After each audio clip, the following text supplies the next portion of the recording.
നമസ്കാരം. പ്രിയ പ്രേക്ഷകർക്ക് സി മലയാളം ന്യൂസിലേക്ക് സ്വാഗതം. മുഖാമുഖത്തിൽ ഇന്ന് എനിക്കൊപ്പം അതിഥിയായി പങ്കെടുക്കുന്നത് UDF convener Shri Adoor Prakash MP. സ്വാഗതം. നമസ്കാരം.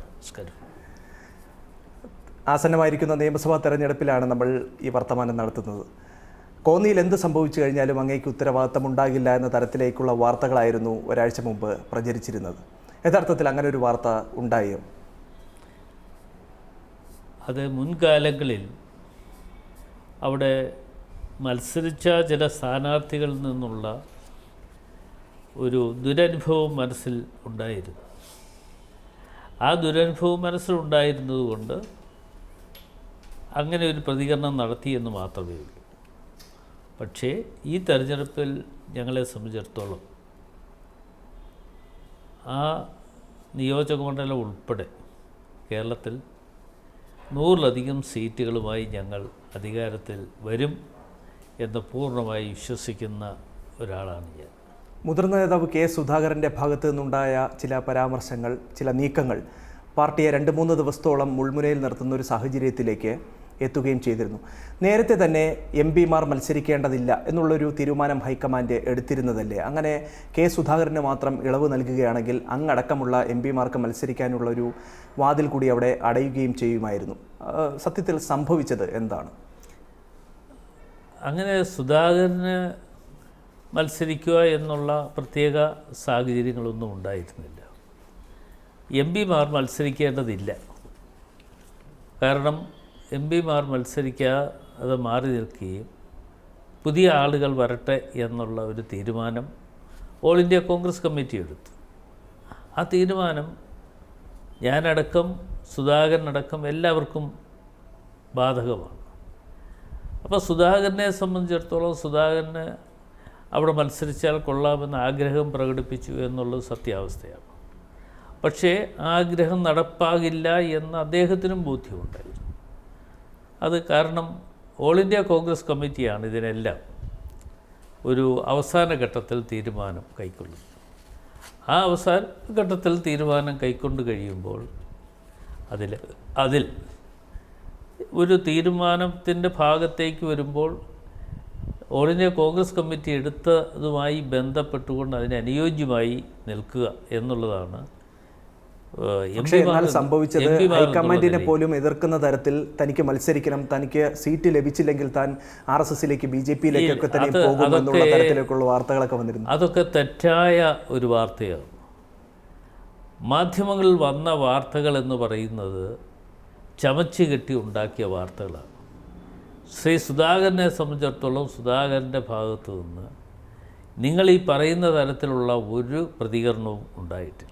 പക്ഷേ അദ്ദേഹം അതൃപ്തനായിരുന്നു കഴിഞ്ഞ കുറേ മണിക്കൂറുകളോളം ആ ദിവസങ്ങളിൽ എന്നുള്ളത് യാഥാർത്ഥ്യമല്ലേ? സ്വാഭാവികമായും അവിടെ മത്സരിക്കാൻ അവസരം ലഭ്യമായേക്കും എന്ന് പ്രതീക്ഷിക്കാം. ആ പ്രതീക്ഷയ്ക്ക് ഏറ്റു എന്ന് പറയുമ്പോൾ അതിൻ്റെ ഒരു ബുദ്ധിമുട്ടും പ്രയാസവും അദ്ദേഹത്തിന് ഉണ്ടായിക്കാണും. പക്ഷേ സുധാകരനെ സംബന്ധിച്ചിടത്തോളം ഇന്ന് കോൺഗ്രസ് പ്രസ്ഥാനത്തിൻ്റെ ഏറ്റവും സമന്വിതനായ ഒരു നേതാവാണ്. കണ്ണൂരിലെ തീപ്പൊരി നേതാവ്. കണ്ണൂരിലെ തീപ്പൊരി നേതാവ് എന്ന് പറയുമ്പോൾ കണ്ണൂർ ജില്ലയിൽ CPMുമായി നെഞ്ചു ഉയർത്തിപ്പിടിച്ചുകൊണ്ട് പോരാട്ടം നടത്തുന്ന ഏക നേതാവ് ആരെ എന്ന് ചോദിച്ചാൽ അത് കെ സുധാകരൻ. അപ്പോൾ സുധാകരനെ സംബന്ധിച്ചിടത്തോളം താൻ ഉൾക്കൊള്ളുന്ന ജില്ലയിൽ ഒന്ന് മത്സരിച്ചാൽ കൊള്ളാമെന്ന ആഗ്രഹം പ്രകടിപ്പിച്ചു എന്നുള്ളത് ശരിയാണ്. എങ്കിലും അതിൽ യാതൊരു തരത്തിലും MP മാർക്ക് മത്സരിക്കാനുള്ള അവസരം ഉണ്ടാകില്ല എന്ന് ഓൾ ഇന്ത്യ കോൺഗ്രസ് കമ്മിറ്റി നേരത്തെ തന്നെ അറിയിച്ചിരുന്നതാണ്. അങ്ങനെ ഒരു ആശയക്കുഴപ്പം അവിടെ ഹൈക്കമാൻഡുമായി ബന്ധപ്പെട്ട് വരാനുണ്ടായ സാഹചര്യം അങ്ങനെ ഒരു ആശയക്കുഴപ്പം അവിടെ ഉണ്ടായി എന്ന് ഞാൻ കരുതുന്നില്ല. ചിലപ്പോൾ അദ്ദേഹം ആഗ്രഹിച്ചു കാണും, നടക്കുമോ ഇല്ലയോ എന്ന് ആരെങ്കിലും തെറ്റിദ്ധരിപ്പിച്ച് കാണുമെന്നാണ് ഞാൻ കരുതുന്നത്. അതല്ലാതെ കണ്ട് അദ്ദേഹം അവിടെ സീറ്റ് കൊടുത്തു കളയാം എന്ന് ഓൾ ഇന്ത്യ കോൺഗ്രസ് കമ്മിറ്റി അങ്ങനെ തീരുമാനം കൈക്കൊണ്ടിട്ടില്ല.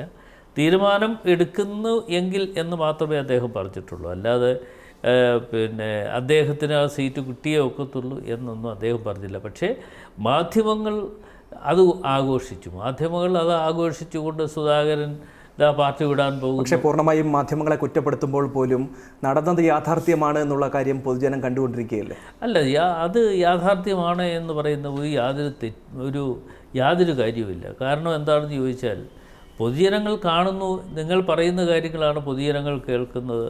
അപ്പം മാധ്യമങ്ങൾ പ്രചരിപ്പിക്കുന്ന തെറ്റായ ഒരു ധാരണ ഉണ്ടാക്കിയെടുക്കുമ്പോൾ അത് വാസ്തവത്തിൽ അത് അപ്പാടെ അംഗീകരിക്കുവാൻ ഞങ്ങൾക്ക് ആർക്കും കഴിയുന്നില്ല. ഞങ്ങളെ എല്ലാവരും അവിടെ ഉണ്ടായിരുന്നല്ലോ. ഞങ്ങൾ അവിടെ ഉണ്ടായിരുന്നു എന്ന് പറയുമ്പോൾ പാർലമെൻറ്റ് സെഷൻ നടക്കുകയാണ്. പാർലമെൻറ്റിൽ സെഷൻ നടക്കുന്ന അവസരത്തിൽ പാർലമെൻറ്റിൽ പങ്കെടുക്കുന്നതിന് വേണ്ടിയാണ് ബാധ്യതാരഹിത സർട്ടിഫിക്കറ്റ് അടക്കം വാങ്ങി അതിന് വേണ്ടിയിട്ടുള്ള ഒരുക്കങ്ങളടക്കം നേരത്തെ തന്നെ നടത്തുകയൊക്കെ ചെയ്തിരുന്നതാണ്. അല്ല, അത്തരം കാര്യങ്ങൾ അത് ഏതെങ്കിലും തരത്തിൽ ഓൾ ഇന്ത്യ കോൺഗ്രസ് കമ്മിറ്റി ഒരു തീരുമാനമെടുക്കുക, MP-മാർ മത്സരിക്കണം എന്ന് പറഞ്ഞാൽ ഉണ്ടാകാവുന്ന ഈ വളരെ ചുരുങ്ങിയ ദിവസങ്ങൾ മാത്രമാണ് നോമിനേഷൻ കൊടുക്കാനുള്ള തീയതി.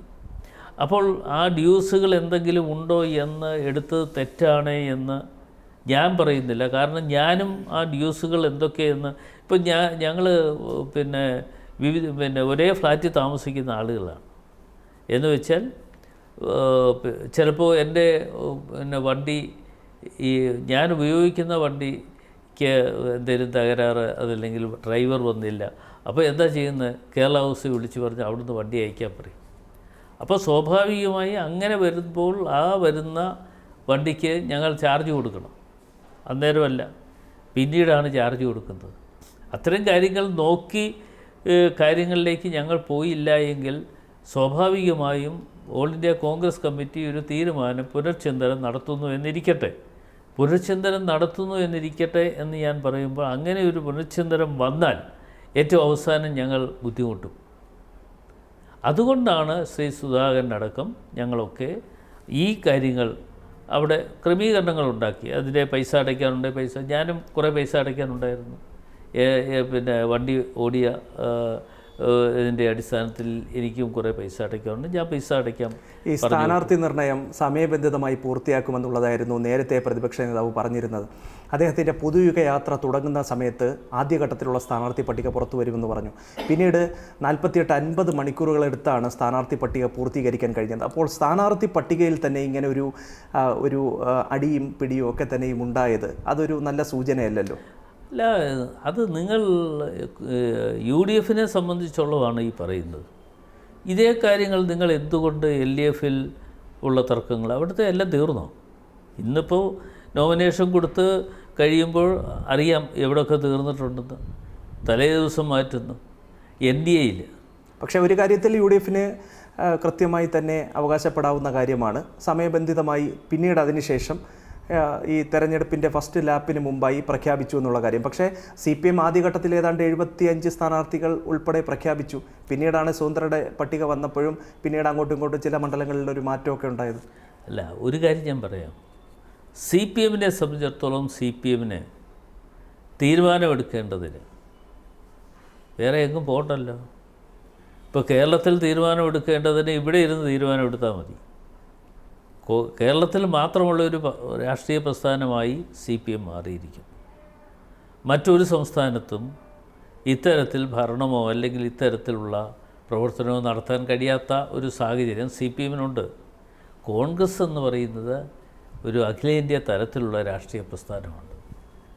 കോൺഗ്രസ് അഖിലേന്ത്യാ തലത്തിലുള്ള രാഷ്ട്രീയ പ്രസ്ഥാനം എന്നുള്ള നിലയിൽ ഞങ്ങൾക്ക് അതിന് ചില ഘടകങ്ങളുണ്ട്. ഞങ്ങൾക്കിവിടെ തീരുമാനം പ്രഖ്യാപിക്കാൻ പറ്റില്ല. ആ തീരുമാനം പ്രഖ്യാപിക്കാൻ കഴിയില്ല എന്നുള്ളതുകൊണ്ട് തന്നെ ഓൾ ഇന്ത്യ കോൺഗ്രസ് കമ്മിറ്റി, അത് ഞങ്ങൾക്ക് സ്ക്രീനിങ് കമ്മിറ്റിയുണ്ട്, കോർ കമ്മിറ്റിയുണ്ട്, സ്ക്രീനിങ് കമ്മിറ്റിയുണ്ട്. പക്ഷേ ഈ സ്ക്രീനിങ് കമ്മിറ്റിയൊക്കെ മാസങ്ങൾക്ക് മുമ്പ് തന്നെ ചേർന്ന് കൃത്യമായി മധുസൂദനൻ മിസ്ത്രി അധ്യക്ഷനായിട്ടുള്ള കമ്മിറ്റി കൃത്യമായി കാര്യങ്ങളൊക്കെ തീരുമാനിച്ചതല്ലേ? ഏതൊക്കെ മണ്ഡലങ്ങളിൽ ഏതൊക്കെ പ്രാതിനിധ്യം കൊടുത്ത് ആരൊക്കെ സ്ഥാനാർത്ഥികളാകണം, പിന്നീട് അത് പലതരത്തിലുള്ള കൂടിയാലോചന അത് നിങ്ങളുടെ ഒരു തെറ്റിദ്ധാരണയാണ്. സ്ക്രീനിങ് കമ്മിറ്റി ഇവിടെ വരുന്നു, ആളുകളെ കാണുമ്പോൾ അവരോട് ആളുകളെ കാണുന്നു എന്ന് പറയുമ്പോൾ പ്രധാനപ്പെട്ട ഈ UDF-നകത്ത് അല്ലെങ്കിൽ കോൺഗ്രസ്സിനകത്തുള്ള പ്രധാനപ്പെട്ട ആളുകളെ കണ്ട് ആശയവിനിമയം നടത്തുന്നു. ഇവിടെ വെച്ച് ആശയവിനിമയം നടത്താൻ കഴിയാതെ പോയിട്ടുള്ളവരെ ഡൽഹിയിലേക്ക് വിളിപ്പിച്ചു എന്ന് പറയുമ്പോൾ സത്യത്തിന് ഞാൻ തന്നെ ഇവിടെ വെച്ച് എനിക്ക് കാണാൻ കഴിഞ്ഞില്ല. കാണാൻ കഴിഞ്ഞില്ല എന്ന് പറയുമ്പോൾ യു ഡി എഫിൻ്റെ യാത്രയുമായി ബന്ധപ്പെട്ടുകൊണ്ട് ഞാനും ഓട്ടത്തിലായിപ്പോയി. അപ്പോൾ ആ സമയത്ത് മധുസൂദന മിശ്രയും അദ്ദേഹത്തോടൊപ്പം ഉള്ള ആളുകൾ ഇവിടെ വന്നപ്പോൾ നേരിട്ട് കാണാൻ കഴിഞ്ഞില്ല എന്നുള്ളതുകൊണ്ട് അദ്ദേഹം തന്നെ അദ്ദേഹത്തിൻ്റെ ഓഫീസിൽ നിന്നും എന്നെ അറിയിച്ചു, ഏതെങ്കിലും ദിവസങ്ങൾ സൗകര്യപ്രദമായി ഡൽഹിയിൽ വന്നാൽ ഞാനിവിടെ ഉണ്ടാകും എന്നറിയിച്ചനുസരിച്ച് ഞാനും അവിടെ പോയി. എന്താ വെച്ചാൽ ഞാൻ ഉൾപ്പെടെയുള്ള എം പിമാരല്ല, ഞങ്ങൾക്ക് എം പിമാർ കേരളത്തിൽ നിന്ന് എത്ര ഉണ്ടെന്ന് നിങ്ങൾക്ക് അറിയാമല്ലോ, കൃത്യമായിട്ട് അറിയാമല്ലോ. സ്ക്രീനിങ് കമ്മിറ്റിയുടെ മുമ്പിലേക്ക് വരുമ്പോൾ, അത് സ്ക്രീനിങ് കമ്മിറ്റിയുടെ മുമ്പിലേക്ക് എവിടുന്നാണ് വരുന്നത്? ഞങ്ങളുടെ കോർ കമ്മിറ്റി കൂടണം. KPCC പ്രസിഡൻറ്റ്, പ്രതിപക്ഷ നേതാവ്, UDF കൺവീനർ, അതേപോലെ തന്നെ മുൻ പ്രതിപക്ഷ നേതാവ് എന്നുള്ള നിലയിൽ ശ്രീ രമേശ് ചെന്നിത്തല, ശ്രീ KC വേണുഗോപാൽ, അദ്ദേഹം പ്രചാരണ സമിതിയുടെ അധ്യക്ഷൻ കൂടിയാണ്, KC വേണുഗോപാൽ. അപ്പം ഞങ്ങൾ ഈ 5 പേരടങ്ങുന്ന ആളുകളും അതേപോലെ തന്നെ ഇവിടെ ഓൾ ഇന്ത്യ കോൺഗ്രസ് കമ്മിറ്റിയിൽ നിന്നും ചുമതലയുള്ള ദീപാദാസ് മുൻഷി, ഞങ്ങളെല്ലാം കൂടെ കൂടിയിരുന്നാണ് ഓരോ മേഖലയിലും ആരൊക്കെ സ്ഥാനാർത്ഥിയാകണം, ആ സ്ഥാനാർത്ഥി ആയാൽ അതിൻ്റെ പരിപാടികളെക്കുറിച്ച് ഞങ്ങൾ ചർച്ച ചെയ്തു. ചിലപ്പോൾ തർക്കങ്ങളുണ്ടാകും, ഇന്നടുത്ത് ഇന്ന സ്ഥാനാർത്ഥി എന്നതിനെക്കുറിച്ച് ചർച്ചകൾ വരും. ആ ചർച്ചകൾ വരുമ്പോൾ അതിനകത്ത് വിജയസാധ്യതയാണ് ഏറ്റവും പ്രധാനമായിട്ടുള്ളത്. ആ വിജയസാധ്യതയുള്ള സ്ഥാനാർത്ഥികളെ കണ്ടെത്തുക. അപ്പോൾ ചിലപ്പോൾ ഒരാൾ പറഞ്ഞ സ്ഥാനാർത്ഥിയുടെ പേര് പറയുമ്പോൾ ആ സ്ഥാനാർത്ഥിക്കായിരിക്കില്ല കൂടുതൽ വിജയസാധ്യത. പക്ഷേ നിങ്ങൾ ഈ ഉന്നയിച്ചിരുന്ന, നിങ്ങളെ ആദ്യം മുതൽ തന്നെ ടീം UDF പറഞ്ഞിരുന്നത് ഒരു വിന്നബിലിറ്റി ഫാക്ടർ വെച്ചിട്ടായിരിക്കുമല്ലോ അവിടുത്തെ സ്ഥാനാർത്ഥികൾ വരുന്നത്. സിറ്റിംഗ് MLA-മാരെല്ലാം കൃത്യമായി മത്സരിച്ചോട്ടെ, അങ്ങനെ അത്തരത്തിലൊരു നിലപാടെടുത്ത് മുന്നോട്ട് പോയിട്ട് ഈ അവസാന നിമിഷം ഈ പൊട്ടിത്തെറിയിലേക്കും കല്ലുകടിയിലേക്കും ഒക്കെ കാര്യങ്ങൾ എത്തിക്കേണ്ട ഒരു സാഹചര്യം. ഞാൻ പറഞ്ഞല്ലോ, ഈ പൊട്ടിത്തെറിയും കല്ലുകടിയും ഒക്കെ നിങ്ങളുടെ ഒരു വിചിത്രമായ ഒരു ചിന്താഗതിയും വിചിത്രമായ ഒരു പ്രചരണവുമാണ്. ഞങ്ങളുടെ പ്രസ്ഥാനത്തിൽ അങ്ങനെ ഒരു പൊട്ടിത്തെറിയില്ല. ഇത് എന്തുകൊണ്ട് പൊട്ടിത്തെറി എന്ന് നിങ്ങൾ മറ്റൊരു രാഷ്ട്രീയ പ്രസ്ഥാനത്തെക്കുറിച്ച് നിങ്ങൾ പറയുന്നില്ല. CPM-നെ വിമർശിച്ചിട്ടുണ്ട് നമ്മൾ. CPM-നെ വിമർശിച്ചിട്ടുണ്ട്. നിങ്ങൾക്ക് തന്നെ അത് കാര്യങ്ങൾ മനസ്സിലാക്കാൻ കഴിഞ്ഞിട്ടുണ്ടല്ലോ. BJP-യിൽ വന്നിട്ടുള്ള വാർത്തകൾ എന്തെങ്കിലുമൊക്കെ പ്രശ്നങ്ങൾ ഉണ്ടെങ്കിൽ അതിലും പറഞ്ഞിട്ടുണ്ട് നമ്മൾ. അത് തീർച്ചയായിട്ടും. പക്ഷേ ഈ കോൺഗ്രസ്സിനകത്ത് ഇത്ര പൊട്ടിത്തെറിയുണ്ട്, കോൺഗ്രസ് തകരാൻ പോകുന്നു എന്നൊക്കെ പറഞ്ഞ് പ്രചരണം തകരാൻ പോകുന്നു എന്ന് നിങ്ങൾ പറഞ്ഞോ എന്ന് എനിക്കറിയില്ല. എങ്കിലും പ്രചരണം കൊടുത്തത് തെറ്റായൊരു കാര്യമാണ്. ഒരു കോൺഗ്രസ് പ്രസ്ഥാനം എന്ന് പറയുന്നത് ദേശീയ അടിസ്ഥാനത്തിലുള്ള രാഷ്ട്രീയ പ്രസ്ഥാനം എന്നുള്ള നിലയിൽ ഞങ്ങളുടെ ഒരു ഘടനയുണ്ട്. ഞാനതാ പറഞ്ഞത്, ഞങ്ങൾക്ക് കോർ കമ്മിറ്റിയുണ്ട്, അവിടെ ഞങ്ങൾ ചർച്ച ചെയ്യും. ആ ചർച്ച ചെയ്യുന്ന കോർ കമ്മിറ്റിയിൽ നിന്നും ഒറ്റ പേരായിട്ട് എടുക്കാൻ കഴിഞ്ഞിട്ടുള്ളത് ഞങ്ങൾ സ്ക്രീനിങ് കമ്മിറ്റിക്ക് വിടും. അത് സ്ക്രീനിങ് കമ്മിറ്റിയുടെ ചെയർമാൻ മധുസൂദന മിശ്രയാണ്. നമുക്ക് അതിലേക്ക് വിശദമായി വരാം. അതിനു മുമ്പായി ഈ പുനലൂരിലെ സീറ്റിൻ്റെ കാര്യത്തിൽ ഒരു കല്ലുകടിയും ഒരു അഭിപ്രായ ഭിന്നതയും ഒക്കെ തന്നെയും ഉണ്ടായല്ലോ. അപ്പോൾ ഈ പുനലൂരിലെ നിലവിലത്തെ ഒരു സാഹചര്യം എങ്ങനെയാണ് എന്നാണ് അങ്ങ് മനസ്സിലാക്കുന്നത്? അല്ല, അവിടെ ഒരു കല്ലുകടിയും ഇല്ല. അതൊക്കെ ഞങ്ങൾ പരിഹരിച്ചിട്ടുണ്ട്. പരിഹരിച്ച് ഞാൻ തന്നെയാണ് അടുത്ത 25-ാം തീയതിയാണ് തോന്നുന്നു അവിടെ കൺവെൻഷൻ ഉദ്ഘാടനം ചെയ്യാൻ ഞാൻ തന്നെയാണ് പോകുന്നത്. അപ്പം ഞങ്ങൾ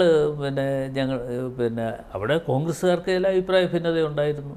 ആ അഭിപ്രായ ഭിന്നത എന്ന് പറയുന്നത് സ്ഥാനാർത്ഥിത്വം കോൺഗ്രസ്സിന് കിട്ടണം. പക്ഷേ ഒരു മുസ്ലിം ലീഗ് സ്ഥാനാർത്ഥിയെ പ്ലേസ് ചെയ്യുന്നതിലൂടെ തന്നെ കോൺഗ്രസിൻ്റെ ഒരു സ്ഥാനാർത്ഥിക്ക് അവിടെ കടന്നു വരാനുള്ള ഒരു ഫാക്ടർ അല്ലേ അടഞ്ഞു? അല്ല, അത് എന്ന് പറയുമ്പോൾ മുസ്ലിം ലീഗ് എന്ന് പറയുന്നത് ഞങ്ങളുടെ ഘടകകക്ഷിയിൽപ്പെട്ട പ്രധാനപ്പെട്ട കക്ഷിയാണ്. അവർക്ക് കൊടുത്ത ഒരു സീറ്റ് തിരിച്ചെടുക്കുക എന്ന് പറയുന്നത് ഒരു പൊതുധാരണയുടെ അടിസ്ഥാനത്തിൽ മാത്രമേ അങ്ങനെ എടുക്കാൻ പറ്റുള്ളൂ. അപ്പോൾ ഒരു പൊതുധാരണ ഉണ്ടാകാത്ത അവസ്ഥയിൽ മുസ്ലിം ലീഗിന് കൊടുത്തിരിക്കുന്ന സീറ്റ് കൊടുക്കാൻ പറ്റില്ല എന്ന് UDF-ന് പറയാൻ പറ്റില്ല. UDF എപ്പോഴും ഇവരെ എല്ലാവരെയും കൂട്ടിയോജിപ്പിച്ചുകൊണ്ട് പോവുക എന്നുള്ളതാണ് എൻ്റെ ഏറ്റവും പ്രധാനപ്പെട്ട ദൗത്യം. അതുകൊണ്ട് തന്നെ ഞാൻ പറയുന്നു, ഇപ്പോൾ ഞങ്ങളെ സംബന്ധിച്ചിടത്തോളം ചിലപ്പോൾ അഭിപ്രായ ഭിന്നതകളിലൊക്കെ ചിലപ്പോൾ ഒരു ഘട്ടത്തിലുണ്ടാകും. ആ ഉണ്ടാകുന്ന അഭിപ്രായ ഭിന്നതകൾ അത് തുടർന്ന് പോകണം എന്നില്ല. കോൺഗ്രസ്സിനെ സംബന്ധിച്ചിടത്തോളം ഒരുപാട് നേതാക്കന്മാരുള്ളതാണ്. അവർക്കാർക്കും അർഹതയില്ല എന്ന് ഞങ്ങൾ ആരും പറയുന്നില്ല. പലപ്പോഴും അർഹതപ്പെട്ട പല ആളുകളെ മാറ്റി നിർത്തേണ്ടതായിട്ട് വരും. മുന്നണി സംവിധാനം വരുമ്പോൾ ആ മുന്നണി സംവിധാനത്തിൽ വിട്ടുവീഴ്ചകൾക്ക് തയ്യാറായി മുമ്പോട്ട് പോവുക എന്നുള്ളതാണ് ഞങ്ങളുടെ ഏറ്റവും പ്രധാനപ്പെട്ട ലക്ഷ്യം. ഇത് ഒരുപക്ഷെ നിങ്ങളിത് പറയുമ്പോൾ 91 തെരഞ്ഞെടുപ്പ് സമയത്ത് ഞാനിപ്പോഴും ഓർക്കുന്ന ഒരു കാര്യം, ഞാൻ അടൂർ സ്ഥാനാർത്ഥിയാകണം എന്ന് എന്നോട് അവിടെയുള്ള പാർട്ടി പ്രവർത്തകർ എല്ലാവരും ഒറ്റക്കെട്ടായി പറഞ്ഞു. എന്നെക്കൊണ്ട് നോമിനേഷൻ കൊടുപ്പിച്ചു. നോമിനേഷൻ കൊടുത്ത് ഞാനത് പിൻവലിക്കുകയുണ്ടായി. ഞാൻ പറഞ്ഞത് ഇതൊക്കെ കോൺഗ്രസ്സിനകത്ത് സ്വാഭാവികമായും ഉണ്ടാകുന്ന ഒരു പ്രതിഭാസത്തിൻ്റെ ഈ സ്ഥാനാർത്ഥിത്വത്തിൽ തന്നെ വലിയ പൊട്ടിത്തെറിയും വലിയ അതൃപ്തിയുമൊക്കെയാണ് പലരും പ്രകടിപ്പിച്ചത്. മുഖ്യമന്ത്രി സ്ഥാനത്തേക്ക് വരുന്ന സമയത്ത് ഈ അധികാര മടവിലിയും കൃത്യമായി ഉണ്ടാകുമോ? അതൊക്കെ ഞങ്ങൾ അപ്പം നോക്കിക്കോളാം, യാതൊരു പ്രശ്നവുമില്ല. ഇതൊക്കെ ഞങ്ങൾക്ക് ഒരു ടീം യു ഡി എഫ് ആണ്. ഞങ്ങൾക്കൊരു ഘടനയുണ്ട്. ആ ഘടന എന്ന് പറയുന്നത് ആഭ്യന്തരത്തിനും മുഖ്യമന്ത്രി പദത്തിലേക്കും അത് നിങ്ങളുടെ കാഴ്ചപ്പാടാണ്. ഒരു മീഡിയാസ് എന്ന് പറയുന്ന ആളുകളുടെ കാഴ്ചപ്പാടാണ് ആഭ്യന്തരത്തിന്, മുഖ്യമന്ത്രി, ഈ ധനകാര്യ വകുപ്പ്. അങ്ങനെയൊന്നുമില്ല. ഞങ്ങൾ തീരുമാനിക്കും എന്ന് പറയുമ്പോൾ ടീം UDF ആയി നിന്നുകൊണ്ട് തെരഞ്ഞെടുപ്പിൽ മത്സരിച്ച് വിജയം ആദ്യം കൈവരിക്കുക. വിജയം കൈവരിച്ചു കഴിഞ്ഞാൽ ഞങ്ങൾക്കൊരു ഘടനയുണ്ടല്ലോ. ഓൾ ഇന്ത്യ കോൺഗ്രസ് കമ്മിറ്റി എന്ന് പറയുന്നത് ഞങ്ങളുടെ ഒരു നിയന്ത്രണത്തിൻ്റെ അച്ചുതണ്ട് അവിടെയാണ്. അപ്പോൾ ആ നിയന്ത്രണത്തിൻ്റെ അച്ചുതണ്ട് അവിടെയാവുമ്പോൾ അവരും ഈ കാര്യങ്ങളെല്ലാം നിരീക്ഷിച്ചുകൊണ്ട്, അതുകൊണ്ടാണ് ഓൾ ഇന്ത്യ കോൺഗ്രസ് കമ്മിറ്റിയുടെ ഒരു ജനറൽ സെക്രട്ടറിയുടെ ചുമതലയിൽ സെക്രട്ടറിമാർ, ഓരോ മേഖലകളിലുമുള്ള സെക്രട്ടറിമാർ ഉൾപ്പെടെയുള്ള ആളുകൾ ഇവിടെ പ്രവർത്തിക്കാൻ തുടങ്ങിയത് ഇന്നും ഇന്നലെയൊന്നുമല്ല. തെരഞ്ഞെടുപ്പ് കണ്ടുകൊണ്ട് തെരഞ്ഞെടുപ്പിൻ്റെ തലേദിവസമൊന്നും പ്രവർത്തിക്കുകയല്ല ചെയ്യുന്നത്. കോൺഗ്രസ് 95 സീറ്റിലാണ് സ്ഥാനാർത്ഥികളെ പ്രഖ്യാപിച്ചിട്ടുള്ളത്. മറ്റുള്ള സീറ്റുകൾ ഘടകകക്ഷിക്ക് കൈമാറുകയും ചെയ്തിട്ടുണ്ട്. മുന്നണി കൺവീനർ എന്നുള്ള നിലയ്ക്ക് എത്ര സീറ്റുകൾ വരെ കോൺഗ്രസിന് ലഭിക്കും, UDF ലഭിക്കും? അല്ല, ഞാൻ പറഞ്ഞല്ലോ, UDF 100-ലധികം സീറ്റുകൾ കിട്ടും, ഒരു സംശയം വേണ്ട. അപ്പോൾ ഇന്ന സീറ്റ് കിട്ടും. ചിലപ്പോൾ അപ്രതീക്ഷിതമായി ചില സീറ്റുകൾ ഞങ്ങൾക്ക് വരാൻ സാധ്യതയുണ്ട്. അപ്രതീക്ഷിതമായി പ്രതീക്ഷിക്കാത്ത ചില സീറ്റുകൾ തിരിച്ച് ഞങ്ങൾക്ക് പിടിക്കാൻ പറ്റും. അതൊക്കെ അതിന് വേണ്ട പടികളൊക്കെ ചെയ്തുകൊണ്ടിരിക്കുകയാണ്. തെരഞ്ഞെടുപ്പ് കാലത്ത് ഒരു ട്രെൻഡ് എന്നുള്ള നിലയ്ക്ക് ഡീൽ ആരോപണങ്ങൾ നമ്മൾ എല്ലാ കാലത്തും കണ്ടിട്ടുണ്ട്. പ്രതിപക്ഷ നേതാവ് VD സതീശൻ, പറവൂരിലെ UDF സ്ഥാനാർത്ഥി, അദ്ദേഹം തന്നെ പറയുകയാണ് 10 മണ്ഡലങ്ങളിൽ CPM BJP ഡീലുണ്ട് എന്നുള്ള കാര്യം. അതിൽ തന്നെ ഇന്ന് ചില കാര്യങ്ങൾ കൂടി വ്യക്തത വരുത്തിക്കൊണ്ട് ആ മണ്ഡലങ്ങളുടെ പേര്, അതിൽ കോന്നി, റാന്നി, പാലക്കാട്, മഞ്ചേശ്വരം തുടങ്ങിയ മണ്ഡലങ്ങളൊക്കെ തന്നെയും വരികയാണ്. ഇത് NDA കൃത്യമായി വിജയിപ്പിക്കുന്നതിലേക്ക് വേണ്ടിയിട്ടാണോ ഇങ്ങനൊരു ഡീൽ അവർ തുടങ്ങി വച്ചിട്ടുള്ളത്? അതുകൊണ്ടാണോ ഏറ്റുമാനൂർ പോലെയുള്ള സ്ഥലങ്ങളിൽ 2020 സ്ഥാനാർത്ഥികളൊക്കെ തന്നെയും BJP നടത്തിയിട്ടുള്ളത്? ഇപ്പോൾ അത് വളരെ സ്പഷ്ടമാണ്. ദുർബലരായിട്ടുള്ള സ്ഥാനാർത്ഥികളെ NDA ഇട്ടുകൊടുക്കുക ചില സ്ഥലങ്ങൾ. ആ ദുർബലരായിട്ടുള്ള സ്ഥാനാർത്ഥികളെ അവരിട്ട് കൊടുക്കുന്ന എന്തിന് എന്ന് ചോദിച്ചാൽ അതിൻ്റെ പ്രധാനപ്പെട്ട ലക്ഷ്യം അവർക്ക് കുറേ സീറ്റുകൾ കിട്ടണം. അത് കിട്ടുന്നതിന് വേണ്ടി ആരുമായിട്ടാണ് ധാരണ? LDFുമായിട്ടുള്ള ധാരണയാണ്. ആ LDFുമായിട്ടുള്ള ധാരണയുടെ അടിസ്ഥാനം അപ്പോൾ LDF BJP രഹസ്യ ബാന്ധവം കൃത്യമായി തന്നെ നടക്കുന്നു എന്നുള്ളതാണ്. കൃത്യമായി അതിനകത്ത് പറഞ്ഞതിന് ഒരു തെറ്റുമില്ല. പക്ഷേ മുഖ്യമന്ത്രി ഇന്നിപ്പോൾ മാധ്യമങ്ങളെ കണ്ടുകൊണ്ട് പറയുന്നത് കൊലീബി സഖ്യം, പണ്ട് 91-ലെ കൊലീബി സഖ്യമാണ് ഓർമ്മിപ്പിക്കുന്നത്. 2016-ൽ നേമത്ത് വിജയിച്ചത് ആരാണെന്നറിയില്ലേ? നേമത്തെ അക്കൗണ്ട് CPM പൂട്ടിച്ചത് നിങ്ങൾക്ക് ഓർമ്മയില്ലേ എന്നൊക്കെയാണ് അദ്ദേഹം ചോദിക്കുന്നത്. അപ്പോൾ ഈ രഹസ്യ ബാന്ധവവും അല്ലെങ്കിൽ ഇതുമായി ബന്ധപ്പെട്ടുള്ള കാര്യങ്ങളുമൊക്കെ മുഖ്യമന്ത്രിയോടും LDF കൺവീനറോടും CPM-ന്റെ സംസ്ഥാന സെക്രട്ടറിയോടും മുൻ കൺവീനർമാരോടും ഒക്കെ ചോദിക്കുന്ന സമയത്ത് അവർക്ക് കൃത്യമായൊരു മറുപടി പറയാൻ എന്താണ് ഒരു വൈമനസ്യം എന്നുള്ളതാണ്. അല്ല, ഞങ്ങൾക്കൊരു മറുപടി പറയുന്നതിന് യാതൊരു വൈമനസ്യവും ഇല്ല. മുഖ്യമന്ത്രി ഇതെല്ലാം അതിനനുസരിച്ച് ഓരോ ഇടങ്ങളിലും അതിനുള്ള അവസരമൊക്കെ ഉണ്ടാക്കിയെടുത്തുകൊണ്ട് അദ്ദേഹം ഇങ്ങനെ മുമ്പോട്ട് പോവുകയാണ്. അദ്ദേഹം അതിനെ ഓരോ പ്രദേശത്തും ആളുകളെ നിർത്തിയതിനെ അത് ഇന്ന സഖ്യമാണ് അല്ലെങ്കിൽ ഇന്ന തരത്തിലാണ് എന്നൊക്കെ പറഞ്ഞ് രക്ഷപ്പെട്ടു പോവുകയാണ്. ഇതുകൊണ്ടൊന്നും LDF ഇവിടെ രക്ഷപ്പെടാൻ പോകുന്നില്ല. പക്ഷേ അതുകൊണ്ടാണ് ഞങ്ങൾ പറയുന്നത്, ഇവിടെ കേരളത്തിൽ ഉള്ള ഒരു പ്രധാനപ്പെട്ട വിഷയം എന്ന് പറയുന്നത് LDFും BJPയും തമ്മിൽ ഉണ്ടാക്കിയിട്ടുള്ള രഹസ്യ ബാന്ധവത്തിൻ്റെ അടിസ്ഥാനത്തിലാണ് പലയിടങ്ങളിലും ഇപ്പോൾ തെരഞ്ഞെടുപ്പിന് ആളുകളെ നിർത്തിയിരിക്കും. ഈ സ്വതന്ത്രരെ പിന്തുണയ്ക്കണമെന്ന് മുന്നണി നേരത്തെ എടുത്ത നിലപാടാണോ? കാരണം ഒറ്റപ്പാലത്തെ PK ശശിയാണ് മത്സരിക്കുന്നത്, തളിപ്പറമ്പിൽ TK ഗോവിന്ദനാണ്, പയ്യന്നൂരിലേക്ക് വന്നാൽ അവിടെ വി കുഞ്ഞികൃഷ്ണനാണ്. അമ്പലപ്പുഴയിൽ ജി സുധാകരൻ, CPM-ൻ്റെ മുതിർന്ന നേതാവ്. CPM വിട്ടു അദ്ദേഹം. പക്ഷെ അങ്ങനെയാണെങ്കിൽ പോലും ഈ സ്വതന്ത്രരെ നേരിട്ട് പിന്തുണയ്ക്കണം എന്നുള്ളൊരു നിലപാട് മുന്നണി നേരത്തെ തന്നെ സ്വീകരിച്ചു എന്നുള്ളതാണോ മനസ്സിലാക്കുന്നത്? അല്ല, സ്വതന്ത്രരെ ഞങ്ങൾ പിന്തുണ കൊടുക്കാനുള്ളൊരു പല കാരണങ്ങളുണ്ട്. എന്തുകൊണ്ട് ഈ മണ്ഡലങ്ങളിൽ UDF നേരിട്ട് സ്ഥാനാർത്ഥികളെ നിർത്തുന്നില്ല? UDF ഞങ്ങൾ സ്ഥാനാർത്ഥികളെ നിർത്താൻ ഇരുന്നപ്പോഴാണ് ഇവരുടെ അഭിപ്രായ ഭിന്നതകൾ. ആ അഭിപ്രായ ഭിന്നതകൾ ഓരോ സ്ഥാനാർത്ഥിയെക്കുറിച്ചും ഓരോ ഇടത്തും ഉണ്ടായി. ഇപ്പോൾ അമ്പലപ്പുഴ, ഉദാഹരണത്തിന് അമ്പലപ്പുഴ. ആ അമ്പലപ്പുഴയിൽ ശ്രീ ജി സുധാകരൻ സ്ഥാനാർത്ഥിയായി സ്വതന്ത്രനായി മത്സരിക്കാൻ താല്പര്യം പ്രകടിപ്പിച്ചപ്പോൾ ഞങ്ങളും കരുതി അദ്ദേഹം നിൽക്കട്ടെ എന്ന് തന്നെ കരുതി. എന്ന് പറഞ്ഞതുപോലെ ആണ് പലയിടത്തും സ്ഥാനാർത്ഥികൾ വന്നിട്ടുള്ളത്. അപ്പോൾ സ്ഥാനാർത്ഥികൾ അങ്ങനെ വന്നു എന്ന് പറയുമ്പോൾ ഞങ്ങൾ കാലേ കൂട്ടിയെടുത്ത തീരുമാനങ്ങളൊന്നുമല്ല. ജി സുധാകരൻ CPM-ൻ്റെ മുതിർന്ന നേതാവാണ്. 63 വർഷ കാലയളവിൽ അദ്ദേഹം പാർട്ടിക്ക് വേണ്ടി നിസ്വാർത്ഥ പ്രവർത്തനം നടത്തിയൊരു വ്യക്തിത്വമാണ്. അദ്ദേഹം 1970-ൽ അന്ന് SFIയുടെ സംസ്ഥാന പ്രസിഡൻ്റായി തുടങ്ങിയതാണ്, വിദ്യാർത്ഥി യുവജന സംഘടനയുടെ. പിന്നീട് DYFIയിൽ പ്രവർത്തിക്കുന്നു. DYFIയുടെ ജില്ലാ സംസ്ഥാന ചുമതലകൾ. പിന്നീട് അദ്ദേഹം MLA ആകുന്നു. ഒന്നാം പിണറായി സർക്കാരിൽ പൊതുമരാമത്ത് വകുപ്പ് മന്ത്രി. അങ്ങനെ പാർട്ടിയിൽ വളരെ കീ ഹോളായിട്ടുള്ള നിർണായകമായിട്ടുള്ള എല്ലാ പോസ്റ്റുകളിലും ഇരുന്നൊരു വ്യക്തിത്വമാണ് അദ്ദേഹം. ഒറ്റ ദിവസം കൊണ്ട് ഇങ്ങനെ പാർട്ടിയിൽ നിന്ന് CPM വിട്ട് UDFിലേക്ക് പോയപ്പോൾ അദ്ദേഹത്തെ വർഗവഞ്ചകനെന്നാണ് മുഖ്യമന്ത്രി വിളിച്ചത്. ജി സുധാകരൻ കാണിച്ചത് ചെറ്റത്തരമാണെന്ന് പറഞ്ഞു. അപ്പോൾ ഒരു മുഖ്യമന്ത്രി ഇങ്ങനെയൊക്കെ അധപ്പതിക്കാമോ? അല്ലെങ്കിൽ ഒരു മുഖ്യമന്ത്രി ഇങ്ങനെയൊക്കെ ഒരു താഴ്ന്നൊരു പ്രതികരണം നടത്താമോ? അദ്ദേഹം ഇരിക്കുന്ന പദവിയുടെ ഒരു ബഹുമാനമെങ്കിലും കാണിക്കണ്ടേ എന്നുള്ളത് പൊതുസമൂഹത്തിൽ നിന്ന് ഉയരുന്ന ചോദ്യമാണ്. എന്താണ് അങ്ങയുടെ പ്രതികരണം? സുധാകരനെ കുറിച്ച് ചെറ്റത്തരം കാണിച്ചു.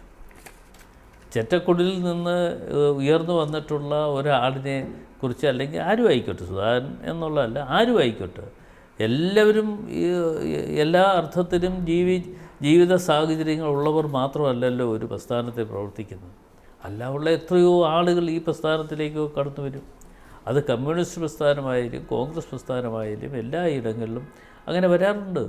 അപ്പോൾ അവരെ സംബന്ധിച്ച് ഇത്തരത്തിലുള്ള ചിത്രീകരണം ചെയ്യുന്നത് ഒരിക്കലും ന്യായീകരിക്കാൻ പറ്റുന്ന ഒരു കാര്യമല്ല. അതിനൊക്കെ ജനങ്ങൾ മറുപടി കൊടുക്കും, അതേ ഉള്ളൂ. അതാണ് ഞങ്ങളുടെ കാഴ്ചപ്പാട്. BJPയുടെ ഒരു വോട്ട് വളർച്ച കഴിഞ്ഞ കുറേ തെരഞ്ഞെടുപ്പുകളായി നമ്മൾ ചർച്ച ചെയ്തുകൊണ്ടിരിക്കുകയാണ്.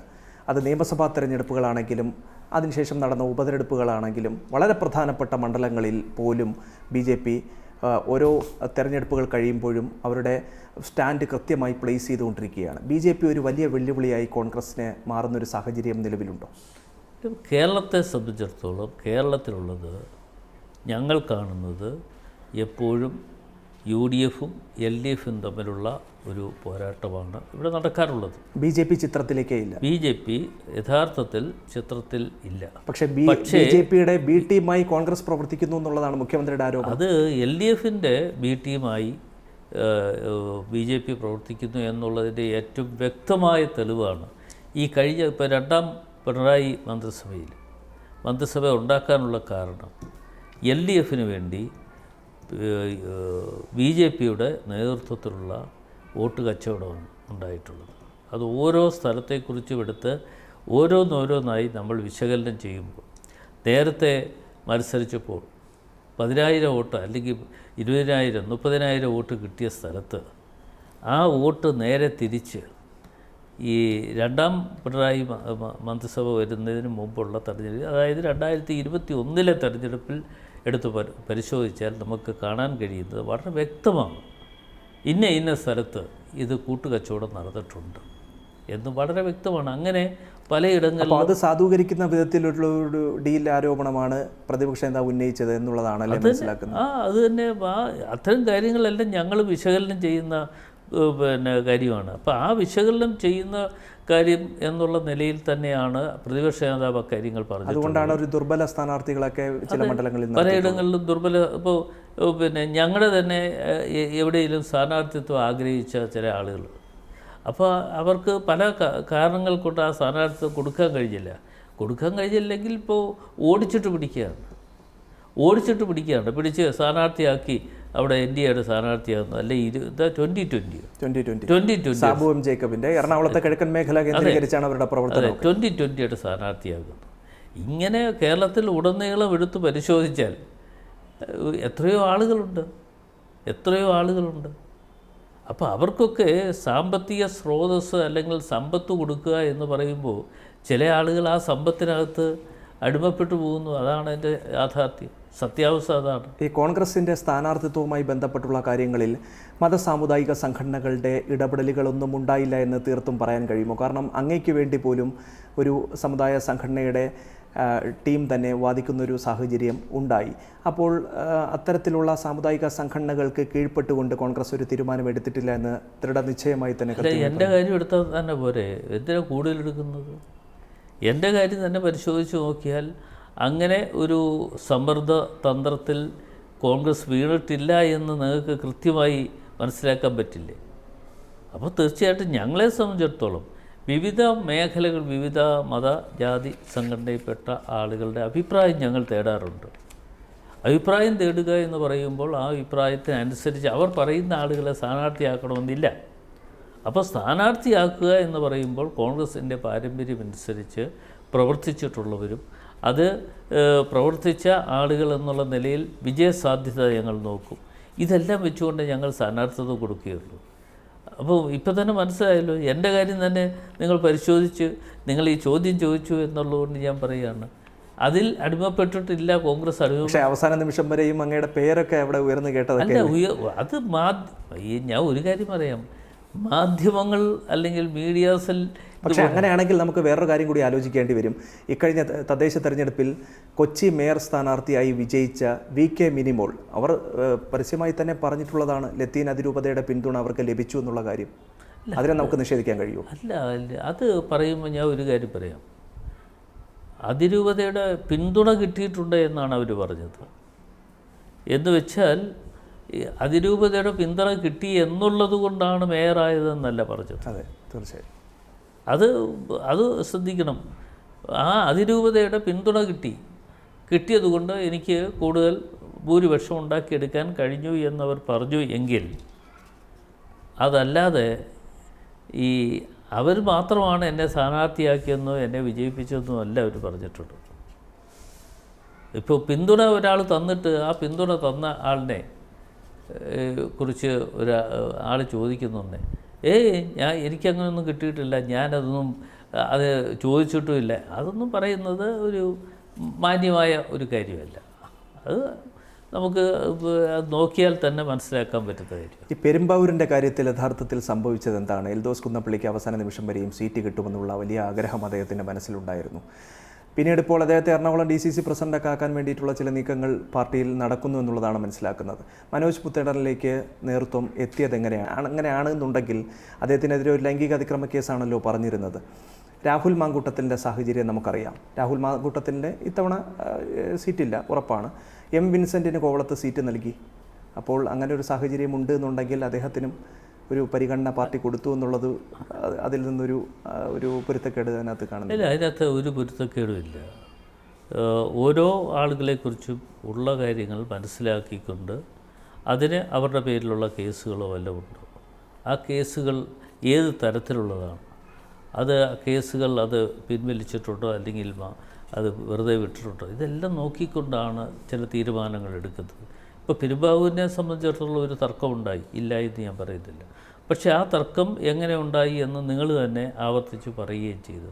പക്ഷേ അതിന് ഒരു പരിഹാരമാർഗ്ഗം ഞങ്ങളെല്ലാവരും കൂടി കൂട്ടായി ഇരുന്നുകൊണ്ട് പരിഹാരമാർഗ്ഗം ഞങ്ങൾ ഉണ്ടാക്കി കഴിഞ്ഞു. ഇവരെല്ലാം ഇന്നലെ എൽദോസ് കുന്നപ്പള്ളി ആ കൺവെൻഷനിൽ പങ്കെടുത്തതുമൊക്കെ നിങ്ങളും റിപ്പോർട്ട് ചെയ്തിട്ടുണ്ട്. മാധ്യമങ്ങൾ വലിയ വാർത്തയായിട്ട് വരികയും ചെയ്തു.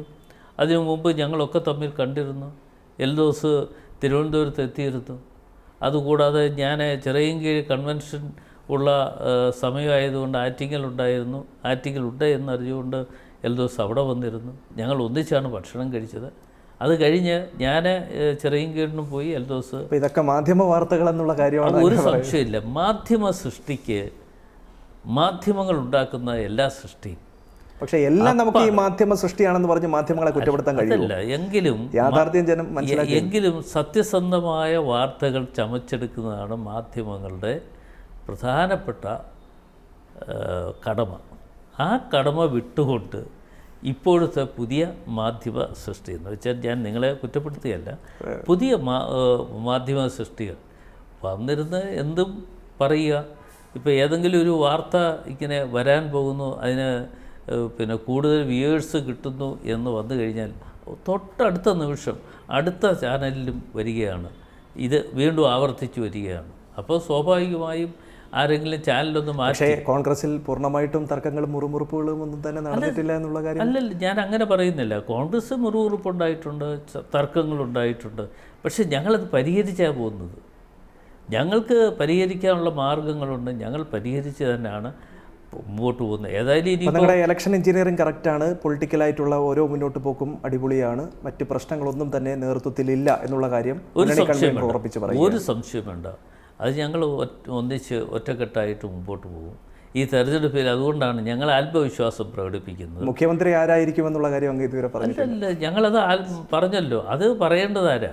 ഞങ്ങൾ ഈ പിന്നെ തെരഞ്ഞെടുപ്പ് കഴിഞ്ഞിട്ട് ഭൂരിപക്ഷം വരുമ്പോൾ അപ്പോൾ ഓൾ ഇന്ത്യ കോൺഗ്രസ് കമ്മിറ്റി എന്ന് പറയുന്നത് ഞങ്ങളെ നിയന്ത്രിക്കുന്ന ഒരു ഘടകമല്ലേ. മുഖ്യമന്ത്രി ആയിരിക്കുമോ പ്രതിപക്ഷ നേതാവായിരിക്കുമോ ഏത് വരാനിരിക്കുന്നത്? അതെങ്ങനെ കേരളത്തിൻ്റെ പിന്നെ ഭൂരിപക്ഷം വരുന്ന ഒരു പിന്നെ ഉറപ്പിച്ചു LDF UDF ഭൂരിപക്ഷം നേടിയെടുക്കുമ്പോൾ അത് കേരളത്തിൻ്റെ മുഖ്യമന്ത്രി ആരെന്ന് അവിടെയല്ലേ തീരുമാനിക്കുന്നത്. അതല്ലാതെ കണ്ട് ഇപ്പോഴേ പ്രതിപക്ഷ നേതാവ് ആരാണെന്ന് ചോദിച്ചാൽ അത് LDFൻ്റെ ആയിരിക്കും പ്രതിപക്ഷ നേതാവ്, ഒരു സംശയം വേണ്ട. UDFൻ്റെ മുഖ്യമന്ത്രി ഉണ്ടാകും. Thank you so much. ഏറ്റവും പുതിയ വാർത്തകളും വിശേഷങ്ങളും വിരൽ തുമ്പിലറിയാൻ സീ മലയാളം ന്യൂസ് എല്ലാ ഡിജിറ്റൽ പ്ലാറ്റ്ഫോമുകളിലും ലഭ്യം.